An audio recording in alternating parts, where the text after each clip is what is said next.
నమస్కారం వాజీ వార్తలకు స్వాగతం. ముందుగా నేటి ముఖ్యాంశాలు చూద్దాం. త్వరలో పేదరిక నిర్మూలనపై విధి విధానాలు, జన్మభూమి కార్యక్రమాలు తిరిగి ప్రారంభించాలని టీడీపీ పాలిట్ బ్యూరోలో నిర్ణయం.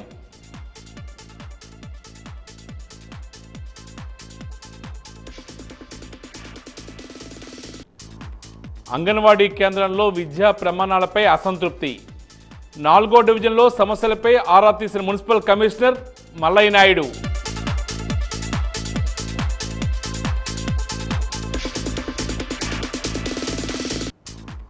నాగరికతకు మూలం ఆదివాసులైన పార్వతీపురం ఎమ్మెల్యే బోనెల విజయచంద్ర.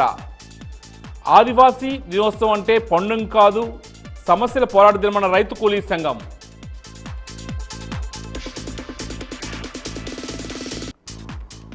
ఒరిస్సా నుండి బీహార్కు తరలిస్తున్న గంజాయిని పట్టుకున్న మన్యం పోలీసులు. 10 లక్షల విలువ గంజాయిని స్వాధీనం చేసుకున్న సాలూరు పోలీసులు.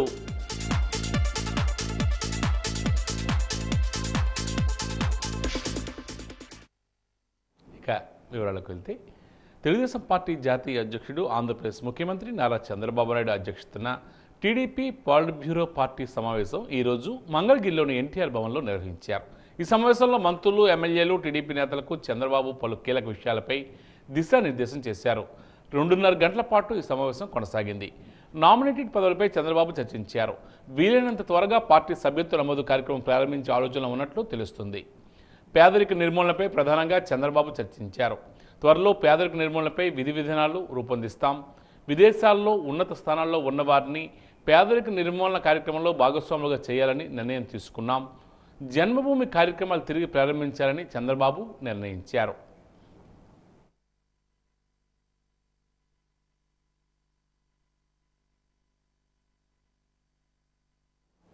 ఆంధ్రప్రదేశ్ డిప్యూటీ సీఎం పవన్ కళ్యాణ్ బెంగళూరు పర్యటనకు వెళ్లారు.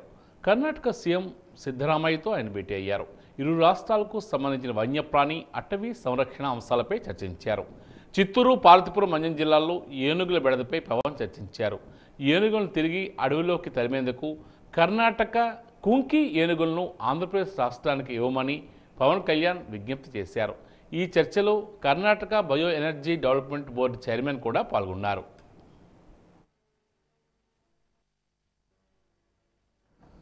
బెంగళూరు పర్యటనలో ఉన్న డిప్యూటీ సీఎం, జనసేన అధినేత పవన్ కళ్యాణ్ సంచలన వ్యాఖ్యలు చేశారు. సినిమా హీరోల గురించి ఆసక్తికరంగా స్పందించారు.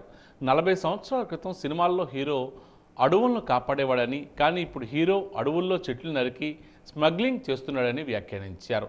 ఇది ప్రస్తుతం సినిమా పరిస్థితి అని ఆయన అభివర్ణించారు. బెంగళూరు నగరంలో కర్ణాటక రాష్ట్ర అటవీ శాఖ మంత్రి ఈశ్వర్ బి ఖండ్రేతో పవన్ కళ్యాణ్ భేటీ అయ్యారు. కర్ణాటక ప్రభుత్వంతో వన్యప్రాణి, అటవీ సంరక్షణ అంశాలపై చర్చించేందుకు పవన్ కర్ణాటక వెళ్లారు. కర్ణాటక ప్రభుత్వ ప్రతినిధులు ఆయనకు సాదర స్వాగతం పలికారు. ఆ రాష్ట్ర bio energy development board chairman Sudhindra, board సలహాదారు భరత్ సుబ్రహ్మణ్యం తదితరులు ఆహ్వానం పలికారు. In a short time, when I sought appointment with Karnataka government to talk about the issues between what we share regarding forest issues and about human and elephant conflict and forest borders and poaching and red sandal smuggling. So the moment I asked an appointment immediately for accepting a request within the shortest time possible. I'm quite grateful on behalf of Andhra Pradesh government, on behalf of Honorable CM Sri Chandrababu Garu, and my heartfelt greetings to one more time from people of AP too.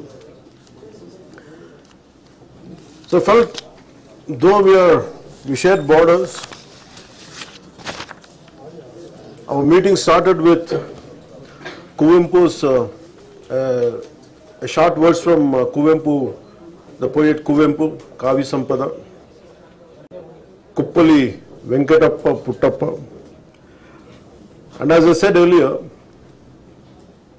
more than a minister, more than a deputy chief minister, I'm a conservationist at heart.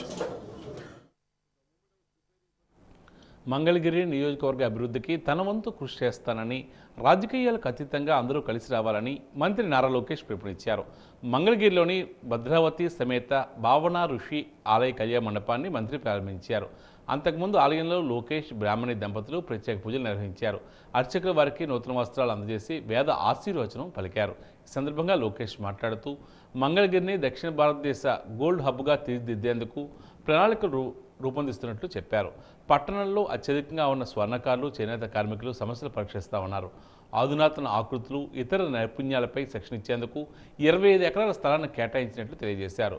ప్రజలకు ఇచ్చిన అన్ని హామీలను లోకేష్ నెరవేరుస్తారని ఆయన సతీమణి బ్రాహ్మణి తెలియజేశారు. ఎన్నికల ముందు ఇచ్చిన హామీల అమలుకు కసరత్తు చేస్తున్నట్లు చెప్పారు.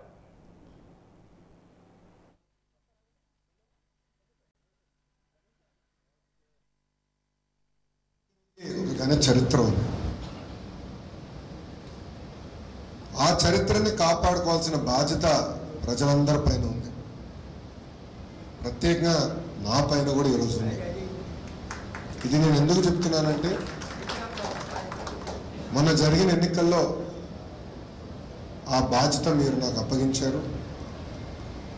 పెద్దలన్నట్టు తరతరాలుగా వస్తున్న సమస్యల్ని పరిష్కరించాల్సిన అవసరం నా పైన ఉంది. పెద్దలన్నట్టు రాజకీయాలు దూరంగా పెట్టి, అంటే పార్టీలు దూరంగా పెట్టి కలిసికట్టుగా ఒక పక్కన నియోజకవర్గ అభివృద్ధి కానివ్వండి, గుడి అభివృద్ధి కానివ్వండి, కళ్యాణ మండప అభివృద్ధి కానివ్వండి, చేయాల్సిన బాధ్యత మనందరి పైన ఉంది. నేను అనేక సార్లు కూడా అన్నా, 4 సంవత్సరాలు 9 నెలలు మన ప్రాంత అభివృద్ధి గురించి, ప్రజల అభివృద్ధి గురించి, పేదరికం లేని మంగళగిరి గురించి మనందరం కలిసికట్టుగా మాట్లాడదాం, పోరాడదాం, నిలబడదాం. చివరి 3 నెలల మటుకు రాజకీయం చేద్దాం. అంటే ఎన్నికలు వస్తాయి కదా, 3 నెలల మటుకు మనకి యుద్ధమే కదా. నగరంలోని 4వ డివిజన్ పూల్బాగ్ ప్రాంతంలో జరిగిన వార్డు పర్యటన కార్యక్రమంలో నగరపాలక సంస్థ కమిషనర్ ఎంఎం నాయుడు, స్థానిక కార్పొరేటర్ మారో శ్రీనివాసరావు, వివిధ విభాగాల అధికారులు, సిబ్బంది పాల్గొన్నారు. డివిజన్లో వివిధ ప్రాంతాల్లో పర్యటించిన కమిషనర్ స్థానిక సమస్యలపై ఆరా తీశారు. ఆ ప్రాంతంలో ప్రధాన గడ్డవాగు, పూడికతీత పనులను అశాంతం పరిశీలించారు. అనంతరం అంగన్వాడీ కేంద్రానికి చేరుకుని అక్కడ పిల్లలకు అందుతున్న విద్య, నైపుణ్య శిక్షణను పరిశీలించారు. అయితే పిల్లల్లో ఆశించినంత విద్యా ప్రమాణాలు మెరుగుపడలేదన్న అభిప్రాయాన్ని వ్యక్తం చేశారు. అనంతరం ఆయన మీడియాతో కమిషనర్ మాట్లాడుతూ జిల్లా కలెక్టర్ ఆదేశాల మేరకు ప్రతి గురువారం వార్డు పర్యటన చేపడుతున్నామని తెలియజేశారు. అందులో భాగంగా ఈరోజు 4వ డివిజన్లో వార్డు పర్యటన చేపట్టామని కమిషనర్ తెలియజేశారు.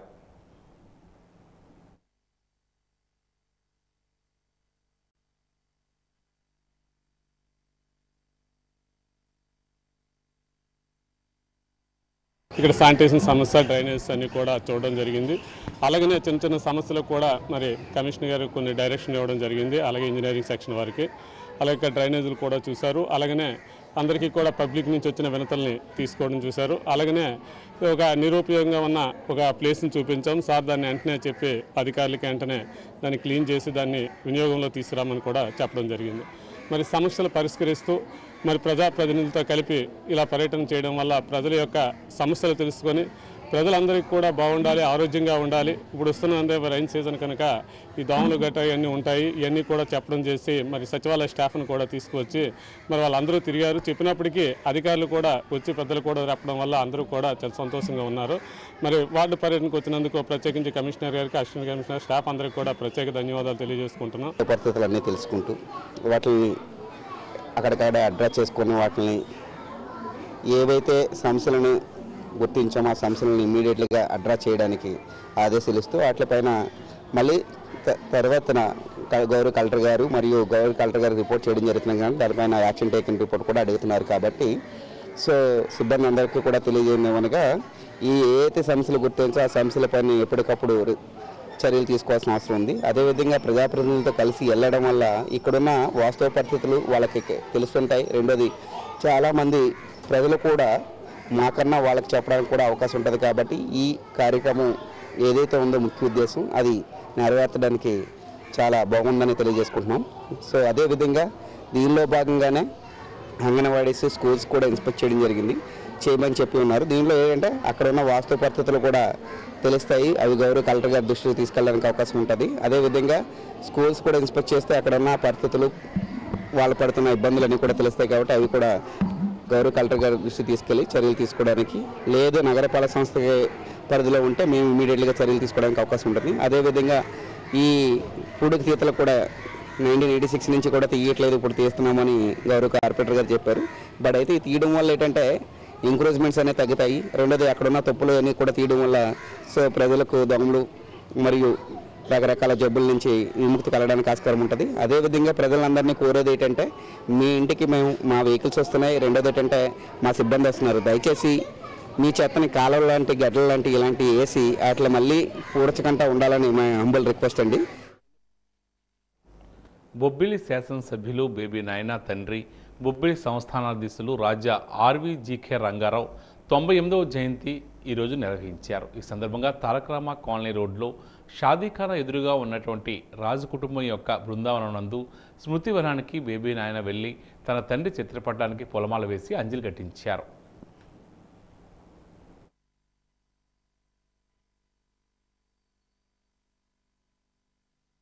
ప్రపంచ నాగరికతకు మూలపురుషులు ఆదివాసీలేనని పార్వతీపురం శాసనసభ్యుడు విజయ్ చంద్ర అన్నారు. రేపు ప్రపంచ ఆదివాసీ దినోత్సవం సందర్భంగా ముందు రోజు అడవి తల్లికి పూజలు చేసి ఆదివాసీ దినోత్సవానికి ఆహ్వానించడం జరిగిందని, అందులో భాగస్వామి కావడం ఆనందదాయకమని ఎమ్మెల్యే అన్నారు. పార్వతీపురం పట్టణంలోని ప్రభుత్వ జూనియర్ కళాశాల నుంచి ఆదివాసీలతో కలిసి సందడిగా ఐటీడీఏకు చేరుకున్న ఎమ్మెల్యే అక్కడ అడవి తల్లికి ఐటీడీఏ ప్రాజెక్టు అధికారి మాధవన్తో కలిసి ప్రత్యేక పూజలు చేశారు. కూటమి ప్రభుత్వంలో ఆదివాసీల అభివృద్ధికి ప్రత్యేకమైన శ్రద్ధ చూపిస్తున్నామని ఎమ్మెల్యే పేర్కొన్నారు. గిరిజన ప్రాంతాల్లో గిరిజనులకే ఉద్యోగ అవకాశాలు కల్పించేందుకు అవసరమైన చర్యలను రాష్ట్ర ప్రభుత్వం తీసుకుంటుందని ఆయన అన్నారు. గిరిజనుల సంతోషమే ప్రభుత్వ ధ్యేయమని, అందుకు పూర్తి స్థాయిలో కృషి చేస్తామని పేర్కొన్నారు.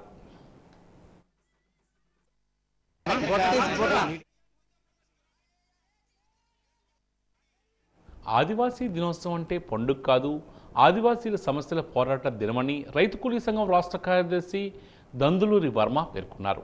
ఆదివాసీ దినోత్సవం సందర్భంగా సంఘం అధ్యక్షుడు కామ్రేడ్ ఉయ్యాక ముత్యాలు అధ్యక్షత నిర్వహించిన కార్యక్రమంలో పాల్గొని ఆయన మాట్లాడుతూ, గిరిజన దినోత్సవం జరుపుకోవడం అంటే గిరిజనుల హక్కులను సమస్యలను పట్టించుకోకుండా కేవలం అడవితల్లి విగ్రహానికి పూలదండలు వేసి పాలాభిషేకం చేయడం కాదని, గిరిజనుల అభ్యున్నతికి కావాల్సిన మార్పులు తీసుకోవాల్సిన చర్యల గురించి చర్చించడం అభిప్రాయం వ్యక్తం చేశారు.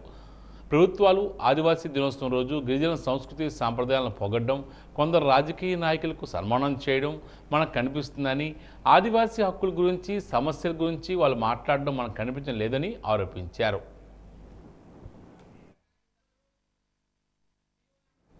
ఫిర్యాదు చేసిన పలు సమస్యల పరిష్కారం కాక తీవ్ర ఇబ్బందులు పడుతున్నామని అర్జీదారులు పలు శాఖల అధికారులు నిలదీశారు. భోగాపురం మండలం రావాడ గ్రామంలో ఈరోజు గ్రామ సందర్శన నిర్వహించారు. నోడల్ అధికారి సంధ్యారాణి ఆధ్వర్యంలో గ్రామసభ నిర్వహించారు. ఈ సభలో రహదారి నిర్మాణ పనులు జరక్క శిలా పలకానికే పరిమితమైందని గ్రామస్తులు జేఈ చంద్రుడు నాయుడును నిలదీగా ఖచ్చితమైన సమాధానం ఇవ్వకుండా నీళ్లు నవ్వలేరు. ఆ రహదారి ప్రాజెక్టు డిఈ చేయవలసిన పని ఎంపీటీఓ చంద్రకళ ప్రజలకు వివరంగా శాంతించారు. త్రాగునీరు, భూ సమస్యలు, పింఛన్లు, రేషన్ కార్డులు, పారిశుధ్యం, విద్యుత్ సమస్యలు వంటి వాటిపై గ్రామస్తులు అడగగా సమస్యలు ఉంటే నేరుగా దరఖాస్తు చేయాలని, సంబంధించిన అధికారుల దృష్టికి తీసుకెళ్లి పరిష్కారం అయ్యేలా చర్యలు చేపడతామని నోడల్ అధికారి సంధ్యారాణి ప్రజలకు వివరించారు. రావాడ ఉన్నత పాఠశాలతో పాటు ప్రైమరీ స్కూలును ఆకస్మిక తనిఖీ చేశారు. పిల్లలకు పెడుతున్న భోజన వంటకాలు రుచి చూసి ఉపాధ్యాయులను అభినందించారు.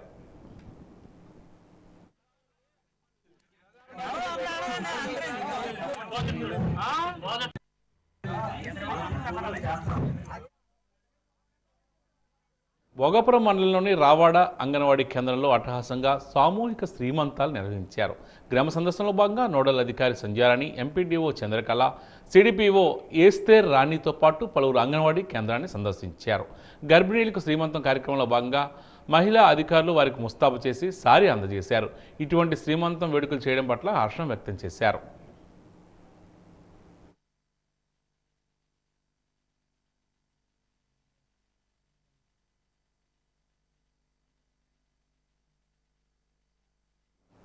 రెండు 2024 ప్యారిస్ ఒలింపిక్స్ నుండి వినేష్ ఫోగట్ను అనర్హులుగా ప్రకటించడాన్ని students federation of India, democratic youth federation of India తీవ్రంగా ఖండిస్తున్నాయని ఎస్ఎఫ్ఐ జిల్లా కార్యదర్శి డివైఎఫ్ఐ జిల్లా కన్వీనర్ వెంకటేష్ హరీష్ పేర్కొన్నారు. ఈరోజు కాంప్లెక్స్ నుండి మయూరి జంక్షన్ వరకు భారీ ర్యాలీ నిర్వహించారు.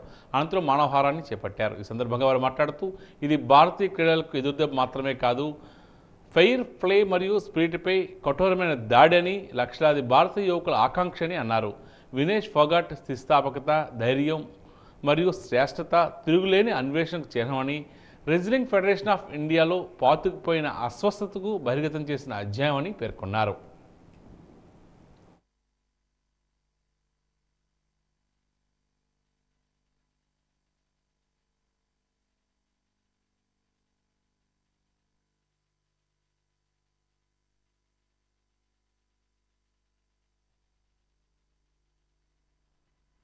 ఈరోజు ఒలింపిక్ వేదికగా వినేష్ ఫోగట్ దేశానికి స్వర్ణానికి తీసుకొచ్చేదానికి చేరువలు ఉన్నప్పుడు 100 గ్రాముల తేడాతో అనారత వేట వేసి పక్క పెట్టే పరిస్థితి.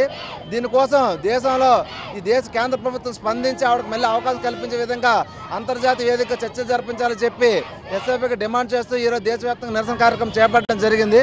అయితే ఈరోజు ఇదే వినేష్ ఫోగట్ కేంద్ర ప్రభుత్వంలో బీజేపీ ఎంపీ బ్రిజ్భూషణ్ శరణ్ సింగ్ పైన లైంగిక ఆరోపణలు వేగంగా పోరాటం చేసిన వ్యక్తిగా ఉన్నారు. కనుకనే ఆవిడకి కఠిన మద్దతు కూడా ఇచ్చే విధంగా చర్చలు జరిపించడానికి సిద్ధంగా లేని పరిస్థితులు ఈరోజు బీజేపీ ఉంది. కనుక దేశంలో మహిళా క్రీడా స్ఫూర్తి పెంపొందించాలంటే మళ్ళీ వినేష్ ఫోగట్కి అవకాశం కల్పిస్తే కానీ అది సాధ్యం కాదు. కనుక ఆ దిశలో కేంద్ర ప్రభుత్వం ఆలోచించి ఒలింపిక్ కమిటీతో చర్చ జరిపించి ఆవిడకు మళ్ళీ ఆడేదానికి అవకాశం కల్పించాలి. దేశానికి స్వర్ణం తెచ్చించే అవకాశాన్ని చేజెక్కించుకోవాలని చెప్పి ఎస్ఎఫ్ఐగా డిమాండ్ చేస్తున్నాం. కాంగ్రెస్ పార్టీ రాష్ట్ర ఉపాధ్యక్షుడు ఎడ్ల ఆదిరాజు 5వ వర్ధంతి సందర్భంగా విజయనగరం పట్టణ కాంగ్రెస్ పార్టీ ఆధ్వర్యంలో ప్రేమ సమాజంలో వృద్ధులకు పండ్లు, రొట్లు పంపిణీ కార్యక్రమాన్ని నిర్వహించారు. ఈ సందర్భంగా కాంగ్రెస్ పార్టీ పట్టణాధ్యక్షుడు సుంకరి సతీష్ కుమార్ మాట్లాడుతూ ఆదిరాజు కాంగ్రెస్ పార్టీకి అనలేని సేవ చేశారని తెలియజేశారు. ఆయన అడుగుజాడల్లో ప్రతి ఒక్కరూ నడవాలని చెప్పారు. కాంగ్రెస్ పార్టీ కష్ట పరిస్థితుల్లో జిల్లాకు పెద్దగా ఆదిరాజు ఉన్నారన్నారు. కరోనా సమయంలో ఆదిరాజు మృతి చెందడం చాలా బాధాకరం అన్నారు. ఈ కార్యక్రమంలో కాంగ్రెస్ పార్టీ నాయకులు కరీం, పరమేశ్, శ్రీను తదితరులు పాల్గొన్నారు.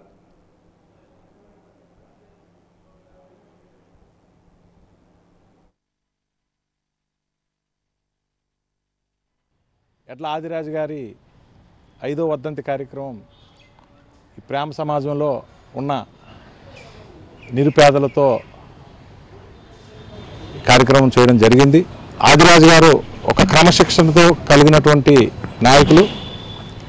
గడిచిన 35 సంవత్సరాలుగా కాంగ్రెస్ పార్టీలో ఉంటూ కాంగ్రెస్ పార్టీ అభివృద్ధికి కృషి చేసి వాళ్ళు రాష్ట్ర ఉపాధ్యక్షులుగా ఉన్న తరుణంలో కరోనా టైంలో మరణించడం జరిగింది. వారి యొక్క ఆశయాల కోసం మేమందరం కూడా వారి యొక్క ఆశయాలను ప్రజల మధ్యకు తీసుకెళ్ళి పార్టీ అభివృద్ధికి నిరంతరం కృషి చేస్తూ వారి యొక్క సూచనలకు వారి యొక్క మాటలను ఆ రోజు మేము అతనితో పనిచేసే అనుభవం ఉంది. వారు ఏ విధంగా చేశారో ఆ విధంగా ఇక్కడ ఈ జిల్లా కాంగ్రెస్ పార్టీని ఈ రోజు వరకు అతని ఆశీస్సులతో నడిపించుకుంటూ అందరి మన్ననలను పొందుతున్నాం. ఈరోజు ఈ కార్యక్రమం నగర కాంగ్రెస్ అధ్యక్షుడు మరియు కమిటీ సభ్యులందరం కూడా ఈరోజు ఈ కార్యక్రమం ఘనంగా చేయడం జరిగింది. వారి యొక్క సేవలను కాంగ్రెస్ పార్టీ ఎప్పుడూ కూడా మరవలేదని ఈ సందర్భంగా తెలియజేసుకుంటూ వారి యొక్క ఆశయాలను వారి యొక్క అభివృద్ధిని అతని తరపున మేమందరం కూడా ఈరోజు విజయనగరం జిల్లాలో కాంగ్రెస్ పార్టీ జెండా ఎగరవేస్తూ ఇప్పుడున్న టీం అంతా కూడా అతను సొంతంగా తయారు చేసినటువంటి సభ్యులమే. ఆ రోజు 2015లో అందరూ పార్టీని విడిచి వెళ్ళిపోయిన తర్వాత అతను నేనున్నానంటూ ఈ భుజస్కంధాలపై ఈ జిల్లా బాధ్యతలను తీసుకుంటూ మమ్మల్ని అందరినీ కూడా ఇంచుమించు ఒక 5 సంవత్సరాలు. మాజీ ఎమ్మెల్యే, మాజీ ఎంపీ కెంబూరు రామ్మోహన్ రావు ఈరోజు ఉదయం అనారోగ్యంతో మృతి చెందారు. గత కొద్ది రోజులుగా అనారోగ్యంతో బాధపడుతున్న ఆయన విశాఖపట్నంలోని ఒక ప్రైవేట్ ఆసుపత్రిలో చికిత్స పొందుతూ ఈరోజు తెల్లవారుజామున తుది శ్వాస విడిచారు. చీపురుపల్లిలోని లావేర్ రోడ్లో ఆయన ఇంటికి మృతదేహం తీసుకొచ్చారు. ఆంధ్ర విశ్వవిద్యాలయంలో ఎంఏ పూర్తి చేసిన కెంబూరి 1985 సంవత్సరంలో చీపురుపల్లి శాసనసభ్యులుగా, 1989 సంవత్సరంలో బొబ్బిలి పార్లమెంట్ సభ్యులుగా గెలిచారు. రామ్మోహన్ రావు భౌతిక దేహానికి మంత్రి కొండపల్లి శ్రీనివాస్, మాజీ మంత్రి కిమిడి మృణాలిని, విజయనగరం జిల్లా తెలుగుదేశం పార్టీ అధ్యక్షుడు కిమిడి నాగార్జున తదితరులు ఘనంగా నివాళులర్పించారు.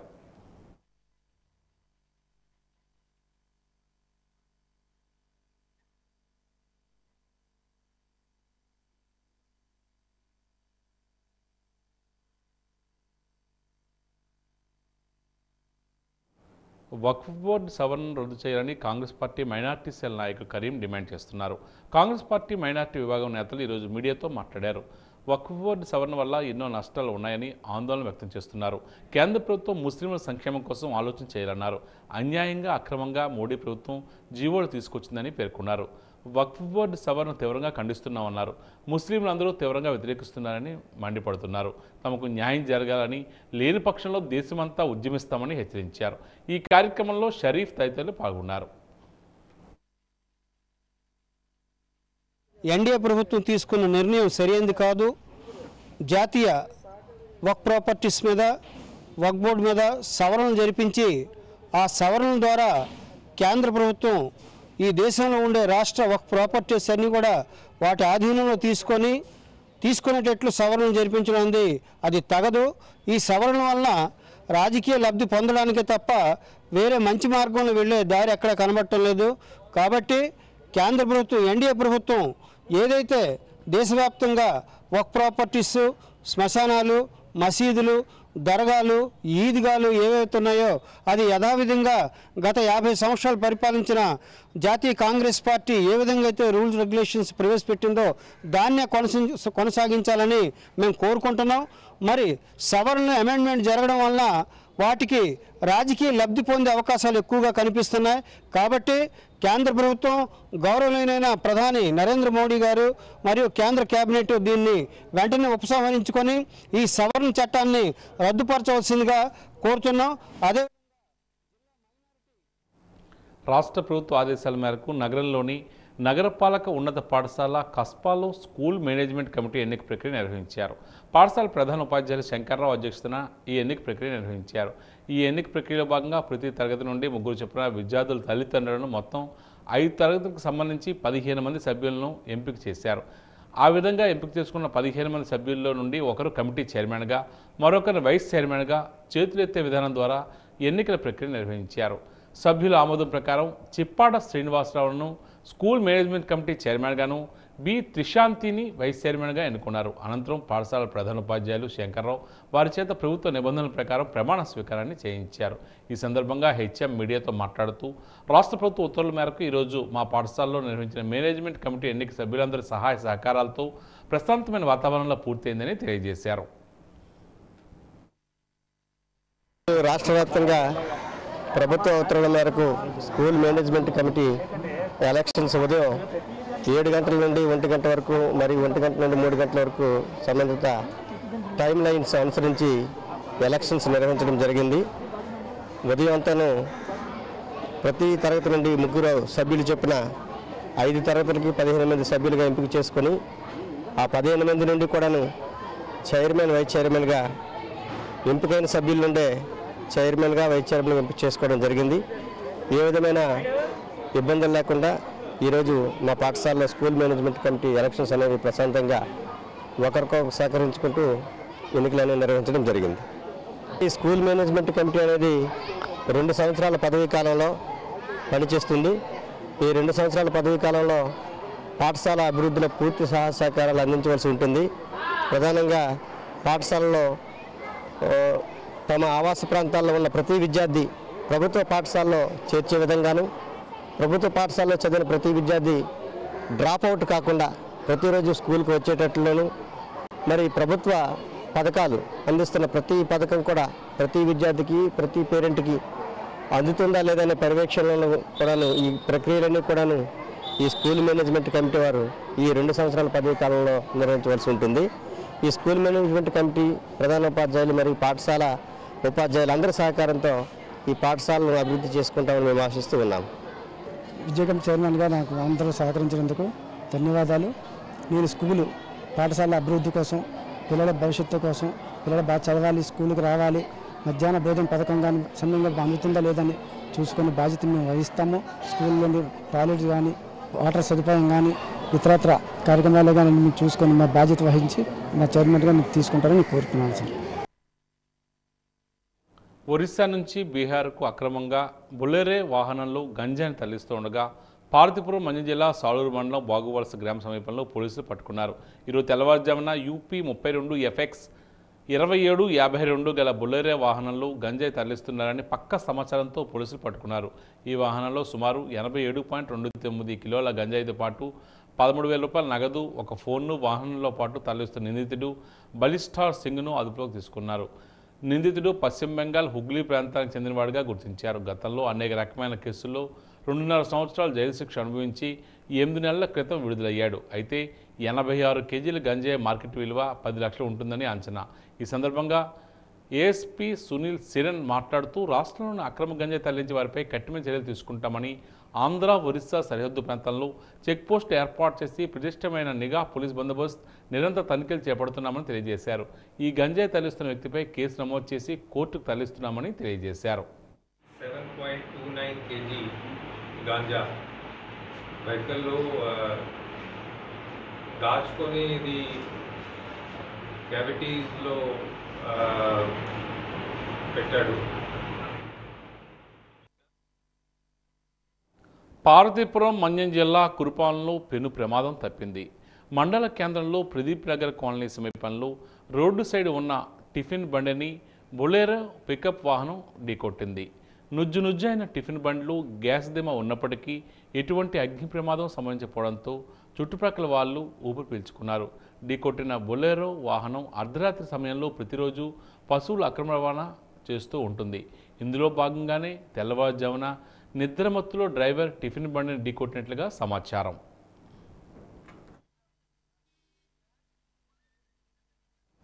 ఇక ఈనాటి వాజీ వార్తలు ముగించే ముందు ముఖ్యాంశాలు మరోసారి. త్వరలో పేదరిక నిర్మూలనపై విధి విధానాలు, జన్మభూమి కార్యక్రమాలు తిరిగి ప్రారంభించాలని టీడీపీ పాలిట్ బ్యూరోలో నిర్ణయం.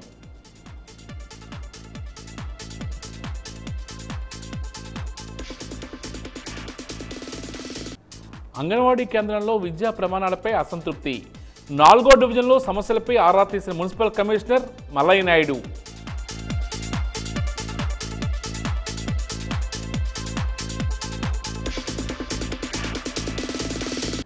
నాగరికతకు మూలం ఆదివాసులేనన్న పార్వతీపురం ఎమ్మెల్యే బోనెల విజయచంద్ర. ఆదివాసీ దినోత్సవం అంటే పండుగ కాదు, సమస్యల పోరాట దినమన్న రైతు కూలీ సంఘం.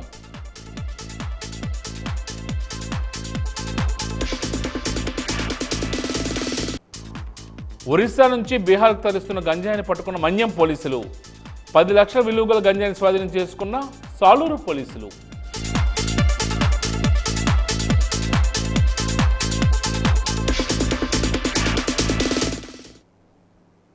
వాజీ వార్తలు ఇంతటితో సమాప్తం. నమస్కారం.